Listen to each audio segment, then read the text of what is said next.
Welcome to Amazing World Channel. The Grand Chamber of the European Court of Human Rights is set to rule on an inheritance case concerning the application of sharia law to a dispute between Greek citizens who are Muslims. The ruling will determine whether sharia law can have supremacy over a member state's domestic law.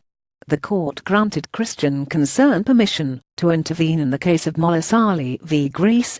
According to Christian Concern, Ms. Molla Sali inherited the entire estate of her husband when he died under the terms of a will that he had drawn up in accordance with Greek law. Two sisters of her husband are claiming that since her husband was a Muslim, the inheritance should be allocated according to sharia law, adjudicated by the Mufti. There are provisions for sharia law to be applied to Greek nationals who are Muslims. The charity said the case is important because a ruling at this level could have dire effects on the Council of Europe's 47 member states, including the United Kingdom. Also, rulings of the Grand Chamber of the European Court of Human Rights cannot be appealed. Christian Concern said it will highlight in court that sharia law is out of line with European law.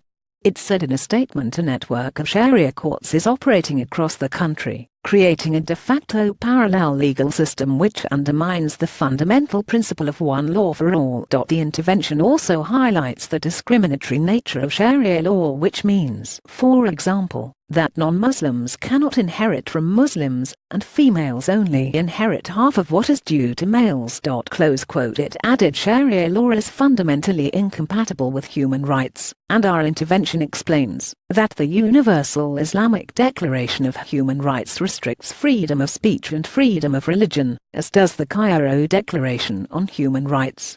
Bishop Michael Nazar Ali, whose expertise was used in the intervention, commented sharia law is based on the inequality of certain kinds of persons, whereas Western public law is based on the equality of all persons. Muslims, like people of any other faith, are free to practice their faith, but because sharia is incompatible with Western public law, it should not be given supremacy over the domestic law of Western states. The specific case in this part of Greece is based on an historic agreement that should not be applied to the rest of Europe, or taken as a precedent for the rest of Europe. The case is set to be heard in the Grand Chamber on 6 December 2017.